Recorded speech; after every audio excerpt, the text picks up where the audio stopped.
Vents et marées, Contre vents et marées sous Contre vents et marées,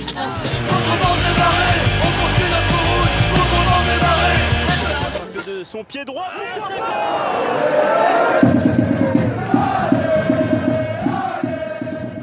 Alexis, Alex, Calan, Jeff Tuche. Avec tous ces surnoms, on doit t'appeler comment? Là, j'ai eu pas mal de petits surnoms. Et non, moi, peu m'importe. Je me rappelle quand j'étais petit, je détestais qu'on m'appelait par mon nom de famille. Et au fur et à mesure, c'est devenu mon surnom. Au moins, voilà, ça me différencie des autres parce qu'il y a énormément de Alex, de Alexis ou de Alexandre. Donc voilà, au moins, Calan, je me retourne tout de suite. Pour commencer, peux-tu revenir en 120 secondes sur ton parcours complet stop? Alors, bah, moi, j'étais au LOSC, tout petit. Enfin, j'étais même à Templeuve dans ma ville, vraiment tout petit en débutant. Je me suis fait repérer par le LOSC rapidement. Au début, mes parents ne voulaient pas forcément que j'y aille là-bas parce que c'était un peu loin, il y avait de la scolarité, enfin voilà. Mais mon père étant fan de football, il a convaincu ma mère et je suis parti là-bas. J'y suis resté 8 ans jusqu'à mes 16 ans, 16-17 ans, je ne sais plus bien.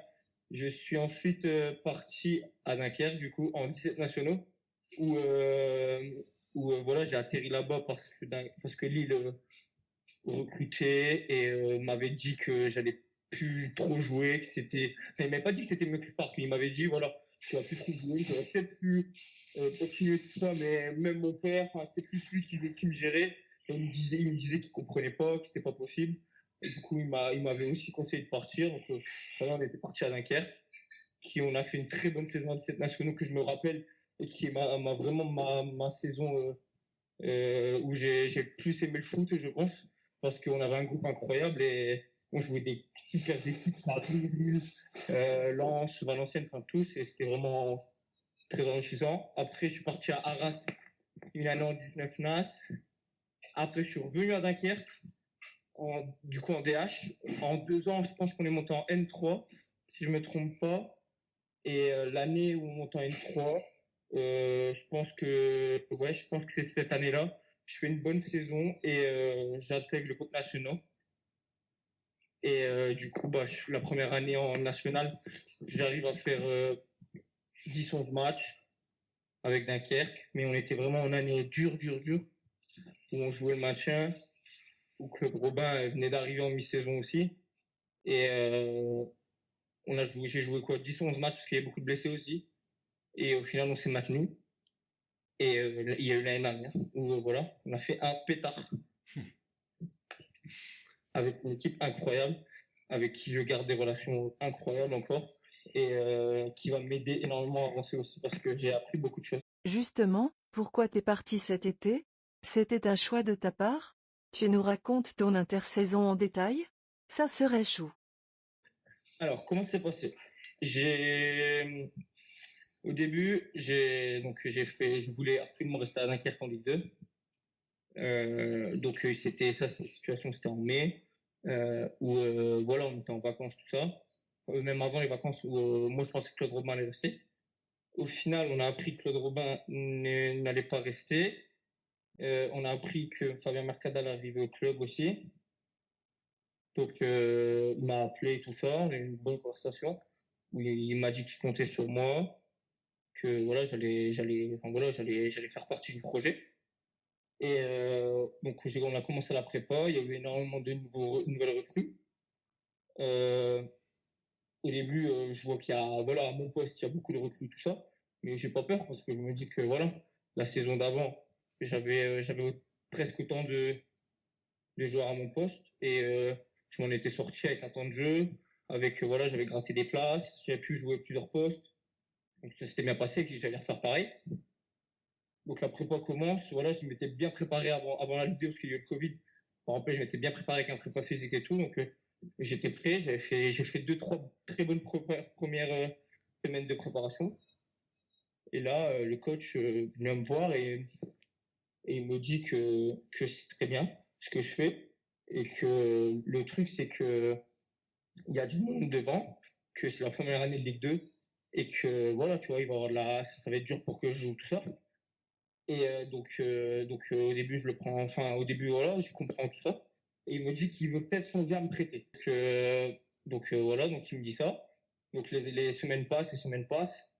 Et j'ai toujours, enfin, on me dit qu'on va me prêter tout ça. Donc j'en ai parlé aussi à mon agent. Donc les semaines passent, ça se passe bien, mais je joue pas trop les amicaux parce qu'il y a du monde. Et parce que voilà, forcément, il y a des recrues, il faut faire jouer les recrues parce que faut qu'ils trouvent des automatismes avec ceux qui étaient déjà là aussi. Donc je joue pas trop. C'est plus compliqué alors que pour autant, ça se passe bien l'entraînement. Et donc à un moment, voilà, je comprends pas et je vais voir le coach et je demande voilà pourquoi je peux pas jouer, pourquoi je peux pas avoir ma chance. Et donc au final, ça s'est fini sur le fait qu'en fait, il voulait absolument me prêter. Du coup, voilà, moi, avec mon agent, on essayait de trouver un club. Donc, on en a trouvé un qui voulait bien me prêter, enfin, qui voulait bien m'accepter en, comment ça, en prêt, mais il fallait que je signe pro. Voilà, je pensais que j'allais signer pro. Donc, j'avais une réunion avec le coach, donc avec Fabien Mercadal dans son bureau. Et il me disait que voilà, j'allais sûrement signer pro, qu'il fallait que je continue à bosser, que j'allais être prêté. Voilà, on parlait déjà du prêt, je lui avais parlé du club, il était très intéressé, il m'a dit que c'était un très bon projet, qu'il connaissait le coach.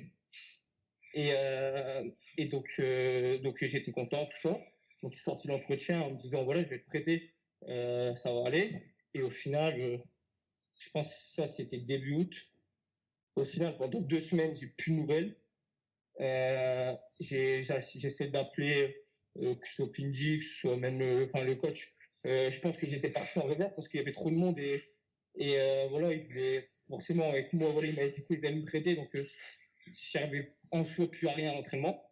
Et j'ai attendu 2 semaines, tout ça, et au final, j'ai plus de retour.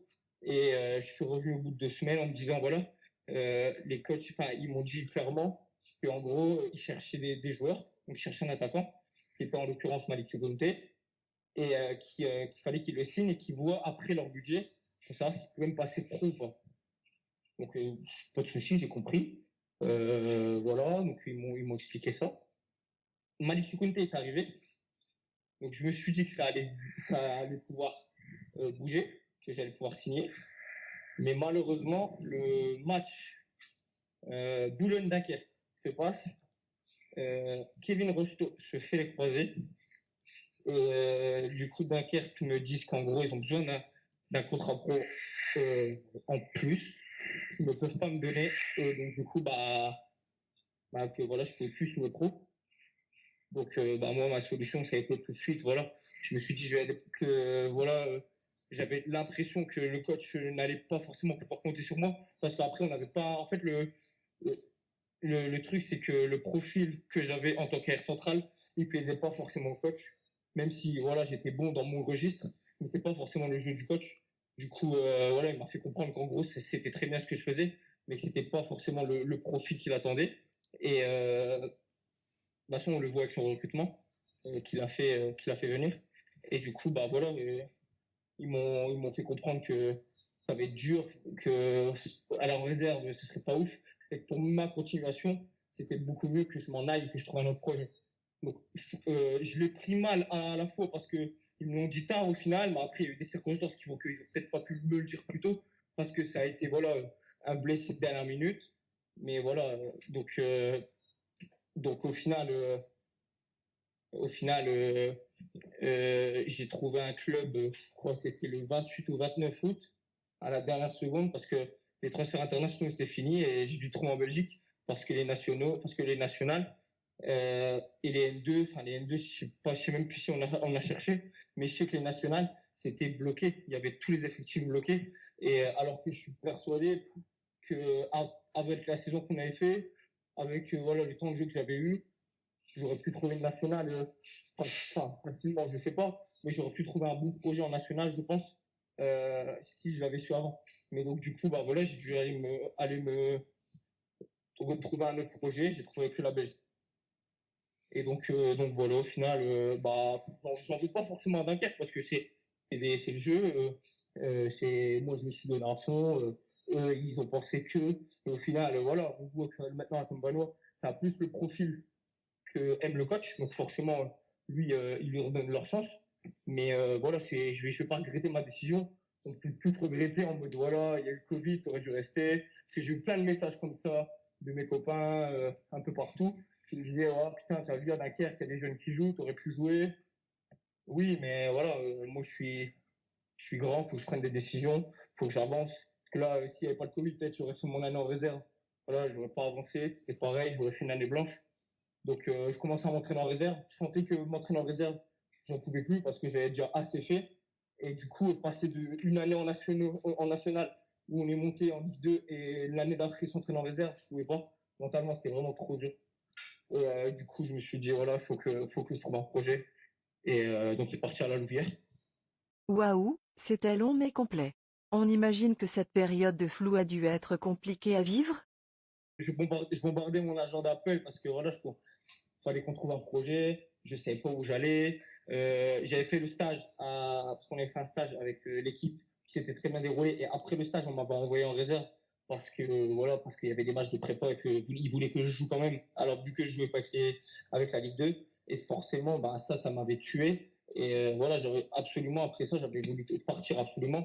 Et malheureusement, on n'a pas trouvé forcément de club très intéressé parce que les effectifs étaient bouclés. Donc même là, le club en question qui devait me prendre en prêt, c'était un club de D3 belge qui venait de monter de D4. Donc ça aurait pu se faire, mais c'était pas non plus l'idéal parce que je connaissais pas forcément le projet. Enfin, c'était soi-disant bon, mais ce que je veux dire, c'est que c'était pas de la nationale, quoi. J'étais pas prêt en national. Moi, c'est ce que je voulais de base, surtout parce que je connaissais le championnat, parce que je venais faire une saison. Je voulais continuer à être, voilà, à continuer avec ce championnat, parce que ce championnat, il m'intéressait bien. Et au final, bah, c'est tout. C'est des choses qui sont passées. On peut pas revenir là-dessus. Donc en août 2020, tu arrives à la Louvière. Tu nous expliques cette première saison en Belgique une fois? Pas de souci. Donc en gros, ma saison en Belgique, je suis arrivé là-bas. Au début, c'était un peu compliqué parce que voilà, ils ont un très gros noyau en Belgique. Je sais pas si c'est partout pareil, mais où ils sont tous en équipe. Et voilà, ils savaient que j'arrivais de national, tout ça, enfin, de Ligue 2 nationale, et que j'allais jouer. Donc, ils le savaient. Et je sentais que voilà, dans l'équipe, c'était pas la joie au début. Parce que voilà, sans se cacher, l'équipe qu'on a, elle est très très forte. Qu'on a à la Louvière. Enfin, moi, je la trouve très très forte, surtout sur le plan du football, quoi. Mais notre championnat, il est pas bon. Le championnat dans lequel on joue, c'est de la DH. Voilà, c'est des équipes qui, il y a des joueurs de 40 ans, il y a des tout petits de 17 ans, mais genre, enfin, c'est un peu homogène. Il y a pas, enfin, je veux dire, voilà, ça vit pas du foot du tout dans notre championnat. Donc, voilà, c'était pas terrible. On a gagné nos 3 premiers matchs d'ailleurs de championnat facilement, 3-0, 7-0, je pense. Mais on avait une équipe très forte à l'entraînement. On a appris beaucoup à l'entraînement parce que ça se donnait. Et j'ai découvert la Belgique aussi pour ça parce que là, la Louvière, il y a énorme. Enfin, le staff, ils sont tous. Même si, enfin, voilà, la Louvière, c'est D4, le staff, ils sont tous à l'écoute, ça travaille énormément, ça a énormément d'outils pour analyser, on a des GPS même en D4, enfin, je veux dire, ils ont des outils, genre là, on a joué en Antwerp, en coupe, et il y avait une vidéo de chaque joueur de 3 minutes, avec tout ce qu'ils faisaient, les placements, tout ça, alors que c'est plus des bénévoles, enfin, quasiment le staff, et ils travaillent à fond. Et voilà, le projet, il est très, très, très, très bon là-bas. Et malheureusement, il y a eu le Covid. Je pense qu'on serait monté. Ça aurait été largement, ça aurait été parfait qu'on monte parce qu'on avait l'équipe pour. Mais malheureusement, il y a eu le Covid, donc on perd encore une année.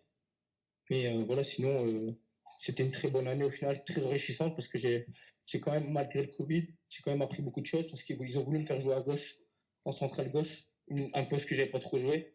Et moi, j'ai appris sur ce poste-là aussi. D'ailleurs, on ne comprend rien au système des divisions en Belgique. Tu nous expliques? Donc en fait, ouais, si tu prends le championnat, là, enfin, le premier championnat s'appelle D1A. Donc, enfin, D1, non, D1, pardon, ça s'appelle D1, D1 Pro, enfin, ça s'appelle D1. Et le deuxième championnat, où est Isma Kandous, là, c'est D1B. Donc, c'est D1, D1B. Et après, le troisième niveau, c'est D1, mais amateur. Donc, c'est pas professionnel. Normalement, c'était ça. Donc, avant, ça s'appelait, l'année dernière, ça s'appelait D1 amateur. Et là, cette année, ils l'ont renommé N1. Et du coup, nous, on est enfin, non, normalement, c'est D2 amateur. Donc, c'est la 4e division. Et à la Louvière, il y a 2 clubs, c'est bien ça? Il y a plein d'équipes. La Louvière, là, au centre, qui était en D1 amateur, du coup, donc en N1. Et nous, qui étions un échelon en dessous, mais je pense qu'entre les deux équipes, enfin, nous, on est bien super. Enfin, genre, le projet de la RAL, il est énorme et je pense que d'ici voilà, 2-3 ans, ça va être professionnel, sans problème. Le RAL, c'est un club dans lequel tu te projettes? En fait, voilà, j'ai fait une bonne saison où on m'a bien aiguillé, mais je cache pas quand même que voilà, j'ai quitté la nationale et la Ligue 2, enfin la France aussi surtout, et j'ai envie d'y retourner parce que voilà, ce que j'ai énormément aimé avant et on n'a pas pu trouver parce que par manque de temps un club en France avec un bon projet.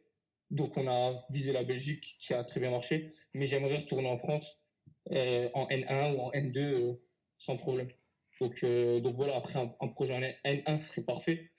Donc c'est ce que j'espère. Et après, voilà, la Louvière, ça peut aussi, je peux aussi aller là-bas. Mais c'est ce que j'espère en premier, c'est peut-être retrouver un très bon projet en France.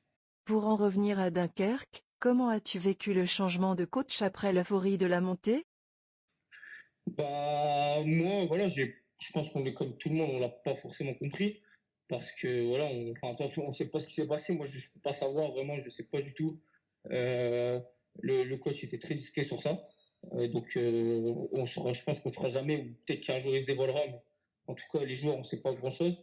Mais voilà, on était tous attristés parce qu'on comprenait pas pourquoi ça s'était si bien passé et qu'au final, il y a un nouveau coach et que lui s'en aille alors que bah voilà, faire monter une équipe, on sait très bien que souvent les coachs ils sont pas mis en avant. Là, voilà, là il nous a fait énormément et on pensait qu'il allait être récompensé. Après voilà. Vu des tribunes, on a parfois eu des doutes sur le comportement un peu passif et mou de Clodo Robinho. De ton côté, comment estimes-tu son rôle dans la réussite de la saison passée? Moi je trouve qu'il a fait énormément. Pourquoi je dis ça? Parce que bon déjà, vu que son caractère, vous dites peut-être qu'il était moins expressif, tout ça. C'était peut-être son but d'être moins expressif sur le terrain, mais croyez-moi que dans les vestiaires, ça arrachait quand ça perdait, quand c'était pas très très bon. Le vestiaire il résonnait. Et surtout à l'extérieur, je me rappelle à des matchs où on s'est fait rentrer dedans. J'en ai un en tête, c'était Avranches. On s'est fait défoncer et même il y a eu des changements à la mi-temps, je me rappelle. Il a changé Randy, tout ça. Et il y a eu des matchs comme ça, voilà.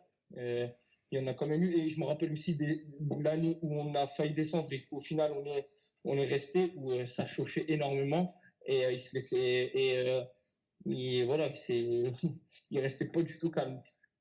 Vous avez dit en fait ouais, qu'il n'y avait pas forcément joué un rôle très important. Alors, moi, je reviens sur ça, c'est surtout qu'il y a eu des recrutements, donc c'est Kevin Esport qui l'a fait. Je pense qu'il a été aussi à l'origine des recrutements, mais il y a eu des joueurs qu'il a remplacés stratégiquement et qui sont devenus très très forts. Juste un exemple, c'est Iron Gomis, qui est arrivé chez nous en tant qu'ailier, qui au début faisait voilà, s'entraîner. Je me rappelle les 2-3 entraînements où il a pris 2-3 coups, il râlait, et le coach lui a dit hey, on est en national, c'est pas maintenant que tu vas râler, tu prends un coup, tu te relèves et tu vas au charbon.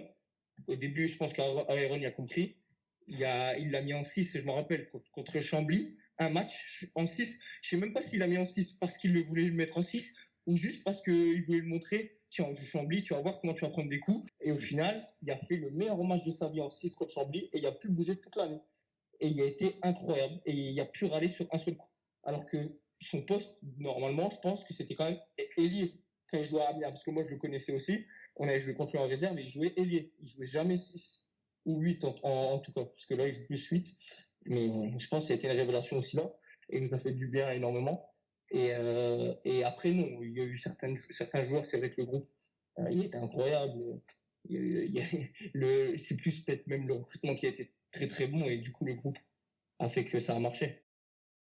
Un sujet qui divise et qui n'aura jamais de réponse, sans l'interruption du championnat, est-ce que Dunkerque serait monté en Ligue 2? Bien sûr qu'on serait monté. Bien sûr qu'on serait monté. On avait déjà pris voilà, on n'était pas bien. Je me rappelle, le dernier match, c'était Villefranche. Moi, vraiment, cette saison, je me rappellerai, je crois, très très longtemps. Cette saison, où Villefranche était rentré je crois, les 3-4 dernières minutes. Et on avait pris un coup sur la tête en prenant le 1-1. Et on était parti à Laval, plus motivé que jamais. Et je pense que vraiment, voilà, Boulogne revenait sur nous. Ça parlait beaucoup. Mais la force du groupe qu'on avait, elle était pas. Je pense que on ne pouvait pas passer devant.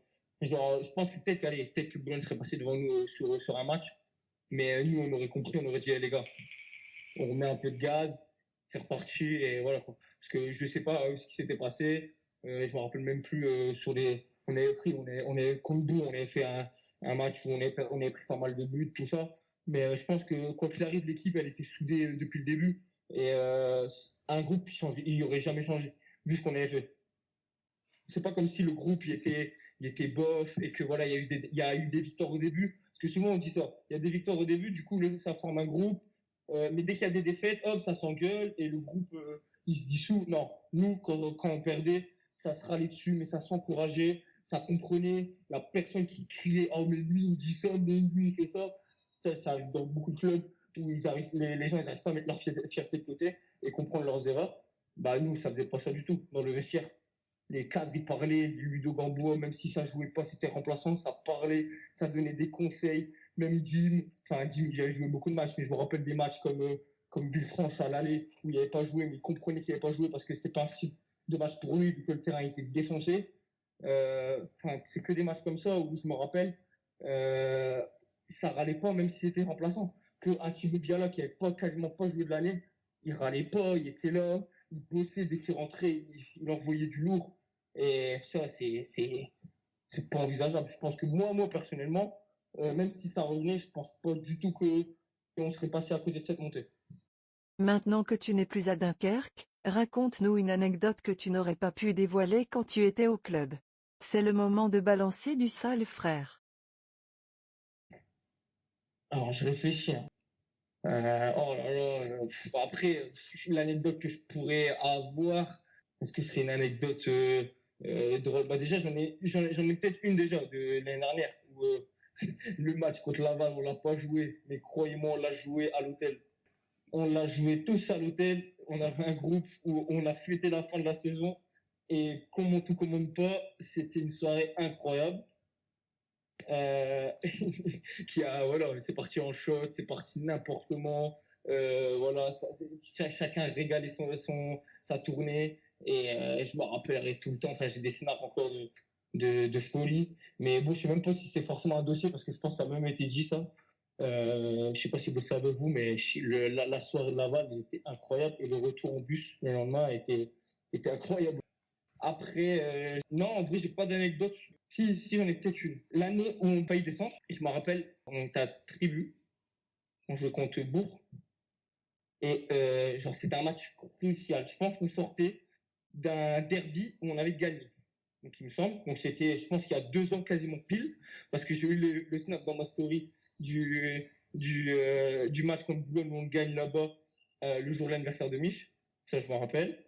Et je pense que c'est après, on va jouer Bourg.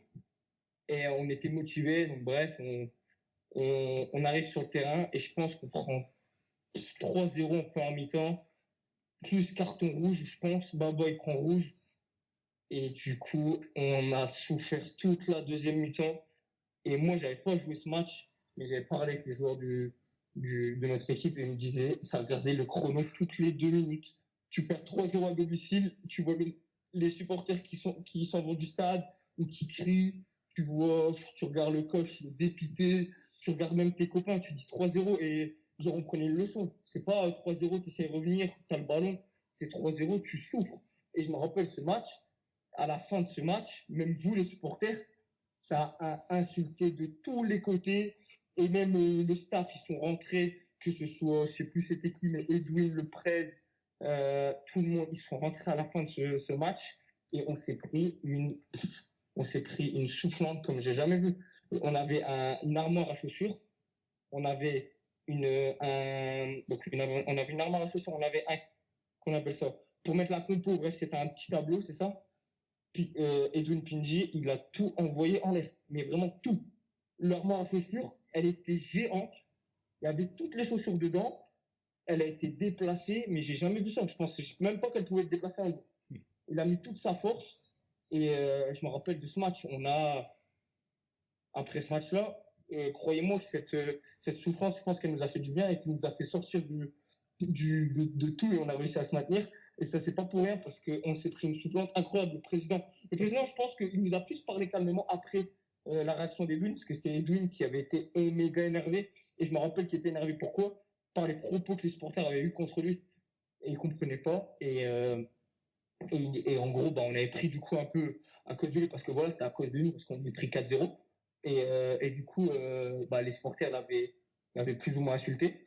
Et ils s'en étaient pris à nous, mais ils s'en étaient pris à nous, je veux dire, voilà, il avait retourné notre vestiaire, il nous avait dit, les gars, c'est une honte, on peut pas faire ça en national, il faut poser ses couilles. Enfin, je sais plus le mot qu'il a dit, mais croyez-moi, moi j'étais assis, je tremblais.